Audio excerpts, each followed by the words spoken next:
Thank you very much. We had a busy day. We're dealing with lots of different people and lots of different things.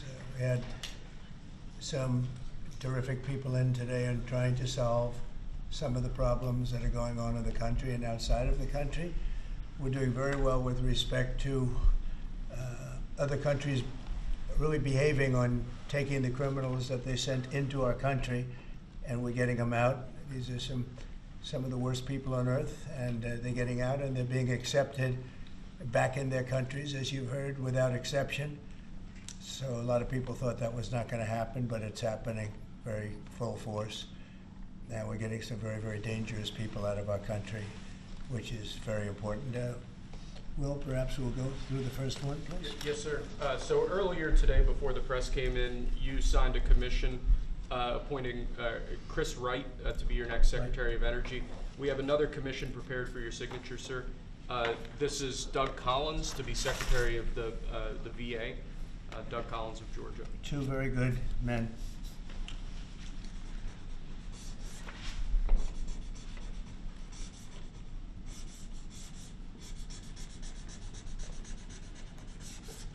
Okay. Thank you, sir. Next up, in light of numerous actions taken by a number of bodies of the United Nations which exhibit a deep anti-American bias, we have an executive order prepared for your attention that would withdraw the United States from the UN Human Rights Council, would withdraw the United States from the UNRWA, which is a refugee organization, and would also review American involvement in UNESCO, which has also exhibited anti-American bias. More generally, the executive order calls for a review of American involvement and funding in the UN in light of the wild disparities in levels of funding among different countries that, as you've expressed previously, is deeply unfair to the United States. So I've always felt that the UN has tremendous potential. It's not living up to that potential right now. It really isn't, hasn't for a long time. It has, there are great hopes for it, but it's not being well run, to be honest, and they're not doing the job. A lot of these conflicts that we're working on should be settled, or at least we should have some help in settling them. We never seem to get help. That should be the primary purpose of the UN, the United Nations. And again, it's got great potential, and based on the potential, we'll continue to go along with it, but they got to get their act together.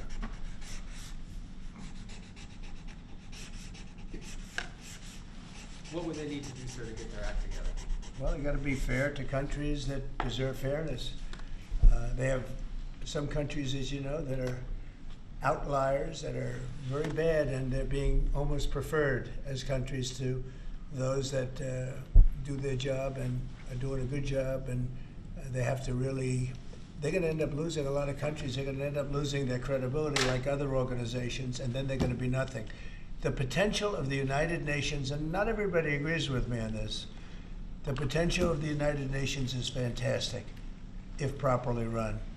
So we'll see what happens. How much money are you willing to take away from them? Well, we're taking away a little bit, but we're not looking to take away money. This is so important that we're really, as you know, the United Nations is largely funded by us. But, and it shouldn't be, it should be funded by everybody, but we're disproportionate, as we always seem to be. But it's something that if it ever lived up to the potential, in 10 minutes it would make up the difference. That's the kind of power it could have. Right now it doesn't have that power. Next, sir, this is a national security presidential memorandum that seeks to impose maximum pressure on the government of the Islamic Republic of Iran. Many of these provisions are similar to actions that your administration took during your first administration. The basic idea here is to have every department and agency, or many departments and agencies in your government attempt to sanction and control Iranian activities, particularly relating to the Iranian nuclear program and the Iranian export of terrorism through support of various proxy groups abroad. And the intent here is to give you all of the possible tools to, I'd say, engage with the Iranian government to ensure that going forward they are less of a malign actor on the world stage. So this is one that I'm torn about. Everybody wants me to sign it. I'll do that. It's very tough on Iran. It's what we had before. We would have never had the problem. You would have never had October 7th. We would have never had the problem had the election gone a different way, which it should have. But this one, I think, more than made up for it. I think we're doing things, and it shows that more than made up for it, much more historic. The Iran situation, hopefully, I'm going to sign it, but hopefully we're not going to have to use it very much.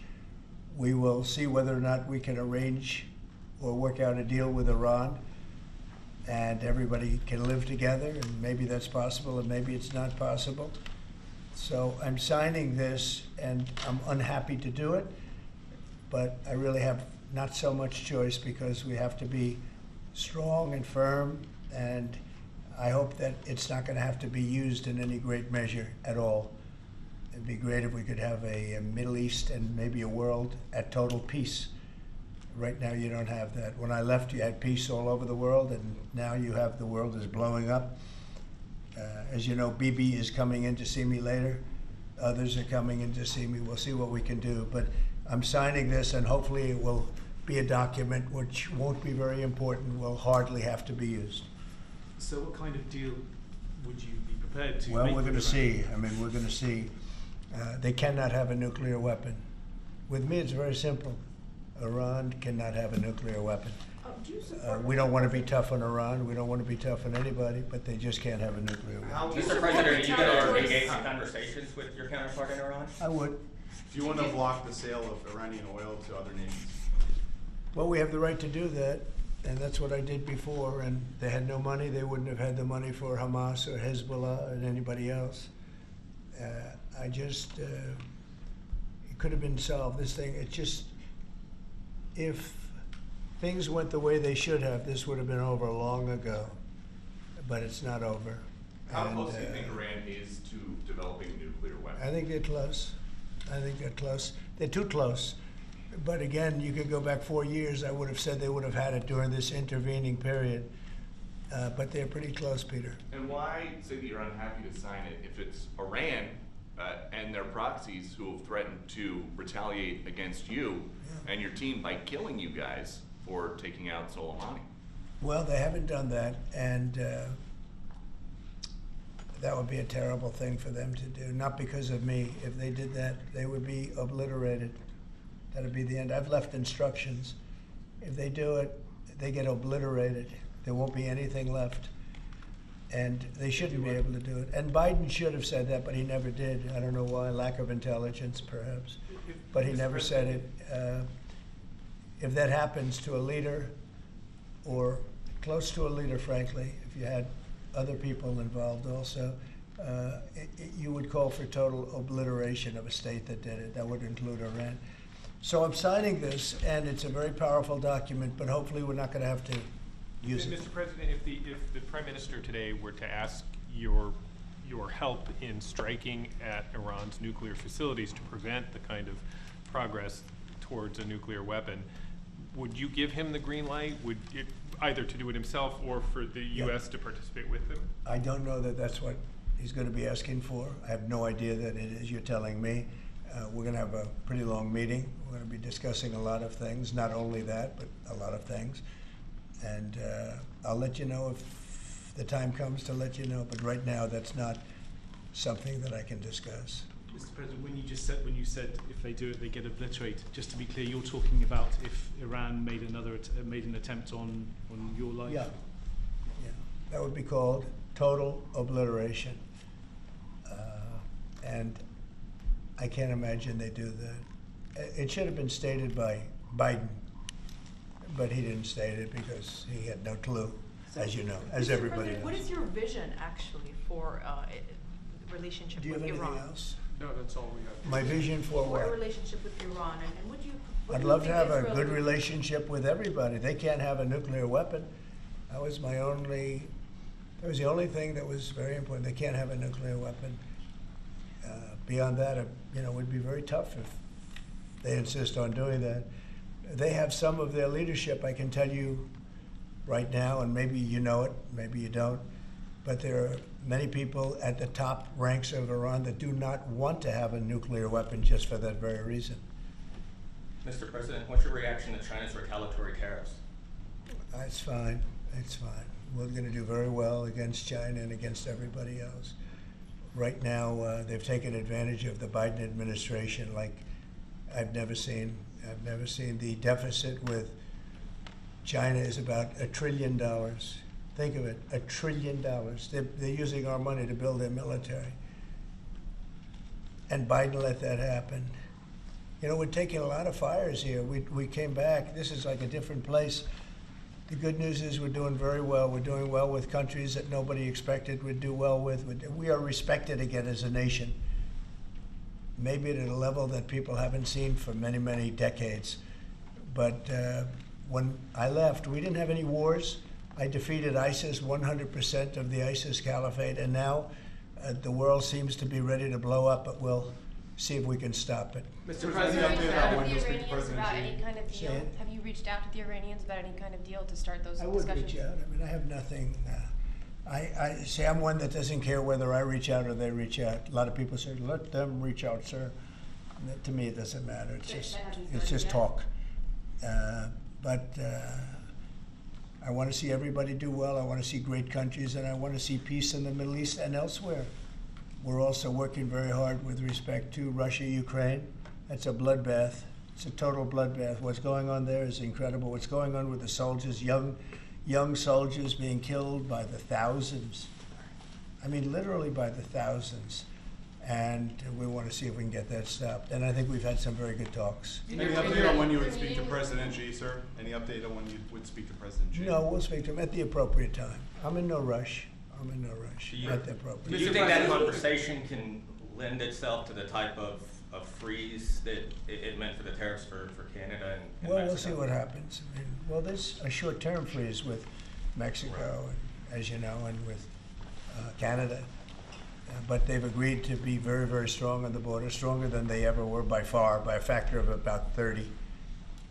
And in addition to that, as you can see, we've been strong because we've had numbers like you've never seen before. I mean, the border is now closed, really closed.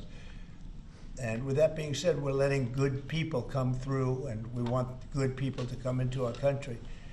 But the border is closed. in your President talks, Trump, in some your of talks the- with Prime Minister Netanyahu today, do you intend to press him about how many deaths there have been amongst Palestinians? Are you concerned about that death? I talk about that too. You know, both sides mean a lot. I talk about that. I talk about the other side. I talk about everything. What's your main message to him today during your meeting? Well, I'm here to listen. He's here to see me, and I'm here to listen. So Will you President, continue not to much of a press? message. Will At you the right continue- time, I'll give him my Mr. message. President, will you continue to press for this idea that Jordan and Egypt take Palestinians from Gaza? Yeah, I would like to see Jordan. I'd like to see Egypt take some. Look, the Gaza thing has not worked. It's never worked. And I feel very differently about Gaza than a lot of people. I think they should get a good, fresh, beautiful piece of land, and we get some people to put up the money to build it and make it nice and make it habitable and enjoyable and Somewhere else. make They it say a they home. don't want to leave, though. Palestinians say they don't want to leave. I don't know how they could want to stay. It's a demolition site. It's a pure demolition site.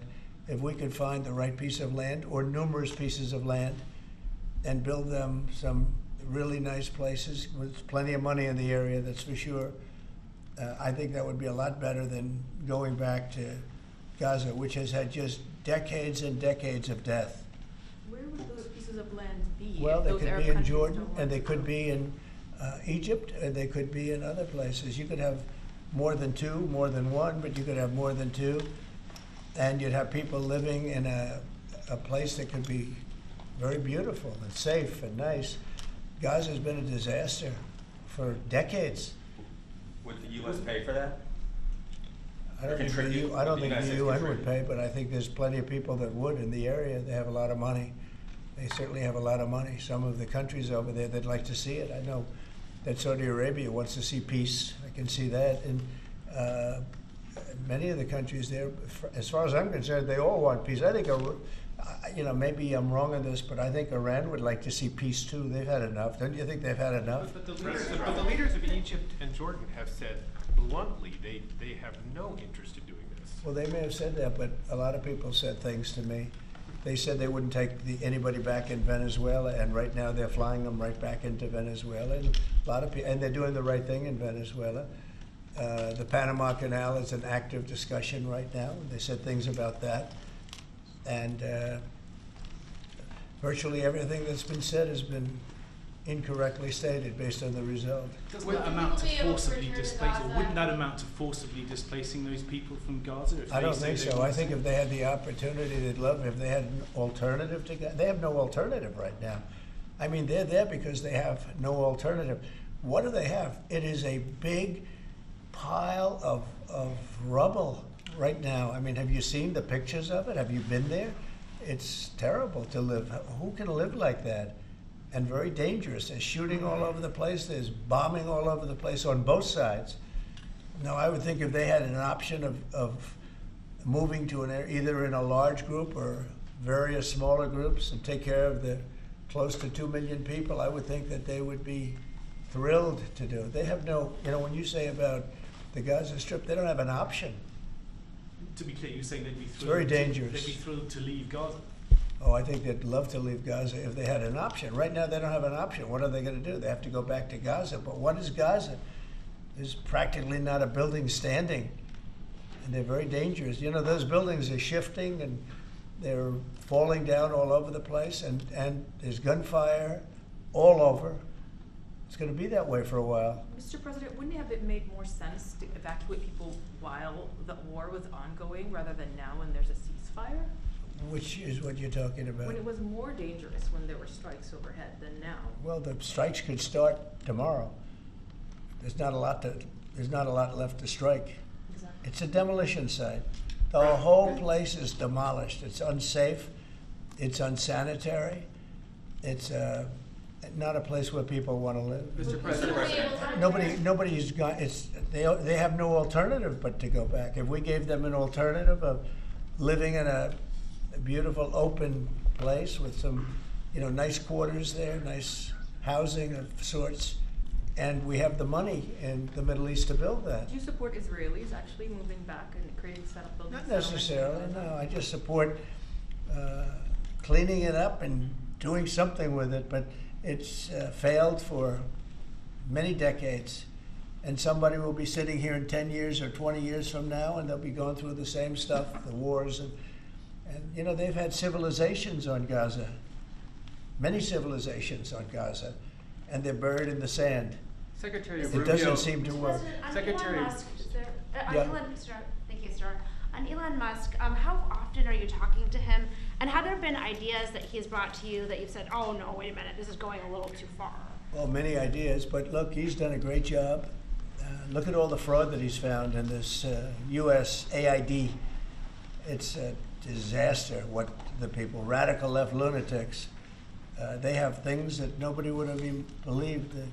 The whole thing with $100 million spent on you-know-what, with money going to all sorts of groups that shouldn't deserve to get any money, with the money. I'd like to see what the kickbacks are. How much money has been kicked back? Who would spend that kind of money to some of the things that you read about and I read about and I see every night on the news and every morning when I read the papers? Who would spend money for that? I would say this, the people that got all that money, are they kicking it back to the people that gave it from government? No, that's, to me, very, very corrupt. The real question is how much of a kickback has there been? And one of the things I want to investigate rapidly, because I've never seen anything to this extent, the train that's being built between Los Angeles and San Francisco is the worst managed project I think I've ever seen, and I've seen some of the worst. Billions and billions, hundreds of billions of dollars over budget.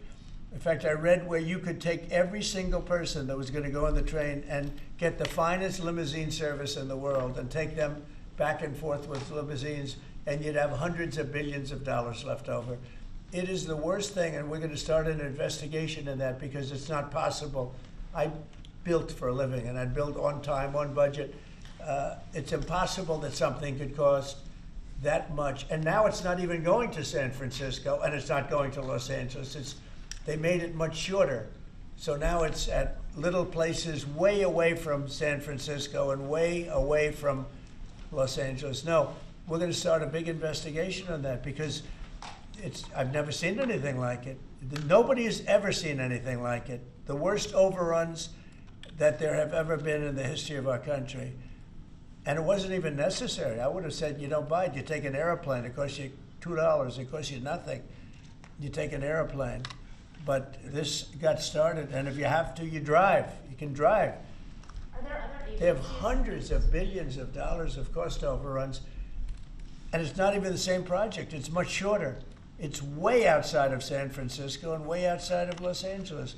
So we're going to be looking into Who's this. going to investigate that? Is that Doge who's going to investigate the train? No, I'm doing that myself. No. Some of these Doge engineers that Elon Musk has helping him are as young as 19 years That's old. good. They're very smart, though, Peter. They're like you. They're very smart people. Thank you. Have you met any of these guys? No, I haven't seen them. They work actually out of the White House. They're smart people. Unlike what they do in the control towers, where we need smart people, we should use some of them in the control towers where we were putting people that were actually intellectually deficient. That was one of the qualifications, is you could be intellectually deficient. No, we need smart people. Some are young and some are not young. Some are not young at all. But they found great things. Look at the list of things. Maybe I'll do it tomorrow. I'll read off a list of 15 or 20 things that they found inside of the USAID. It has to be corrupt. Nobody could approve that. They could only approve that if they were getting kickbacks. And you're talking about hundreds of millions of dollars. And it sounds like you're going to wind down USAID. It sounds like it. I mean, I think so. Yeah. So when that happens, which part of the government? Well, I will be could see responsible Marco for paying? Rubio being in charge, State Department, because they're giving money to. I mean, some of the money is well spent, I guess, but much of it is really fraudulent. And on the education department, why nominate Linda McMahon to be the education department secretary if you're going to get rid of the education department? Because I told Linda, I hope you do a great job and put yourself out of a job. I want her to put herself out of a job. Education department. So we're ranked number 40 out of 40 schools, right? We're ranked number 1 in cost per pupil. So we spend more per pupil than any other country in the world, and we're ranked at the bottom of the list. We're ranked very badly. And what I want to do is let the states run schools. I believe strongly in school choice, but in addition to that, I want the states to run schools, and I want Linda to put herself out of a job. Do you think that's something you can do with an executive order, or you can I'd like to be able to do it. Congress Yeah, to would do like to be able to. Look, if I could give the schools back to Iowa and Idaho and Indiana and all these places that run properly, there's many of them. I think so. If you look at the list, Denmark, Sweden, Norway, believe it or not, China's doing very well on that list. A list of well-educated, where they run their school system well. You have a lot of countries, not surprising names. I think that if you moved our schools into some of these states that are really well-run states, they would be as good as Denmark and Norway and Sweden and some of the other states. And then you'd have the laggards, and you know who they are. I don't have to go to it, but you'd have the laggards, the same laggards that are laggards with everything else, including crime.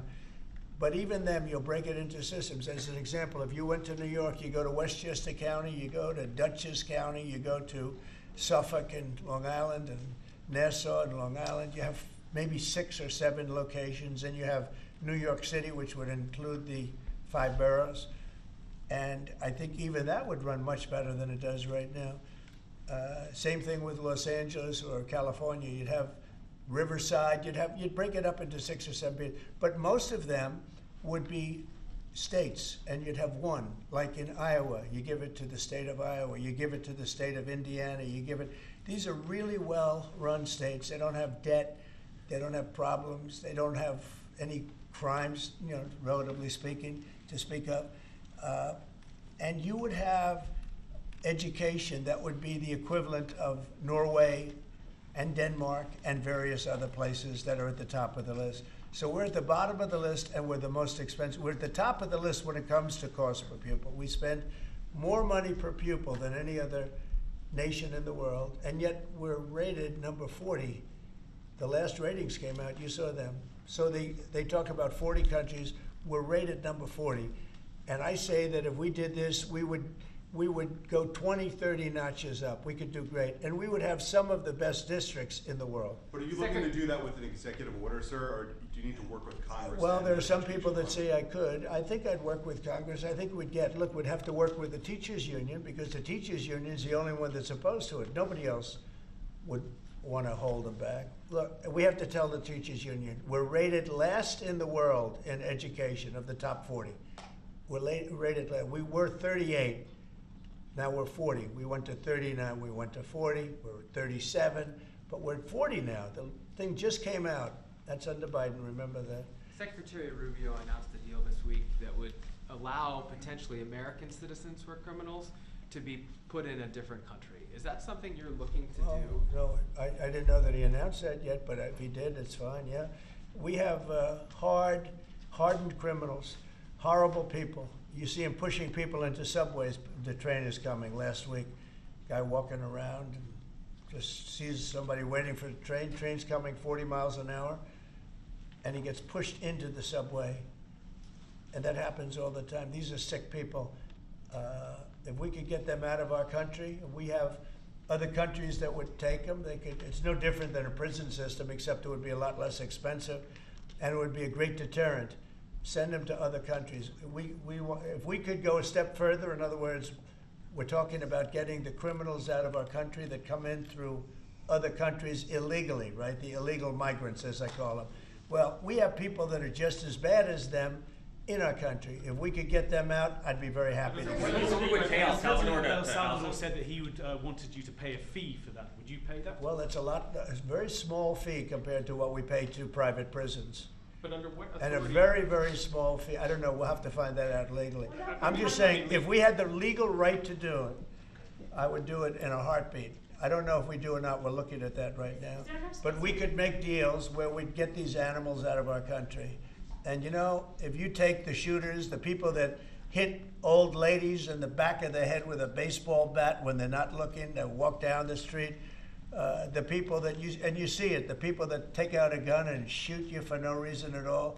If we could get these animals out of our country and put them in a different country under the supervision of somebody that made a relatively small fee to maintain these people, because you know what? These are criminals, you call them hardened criminals. They've been in jail 40 times. There's one 42 times.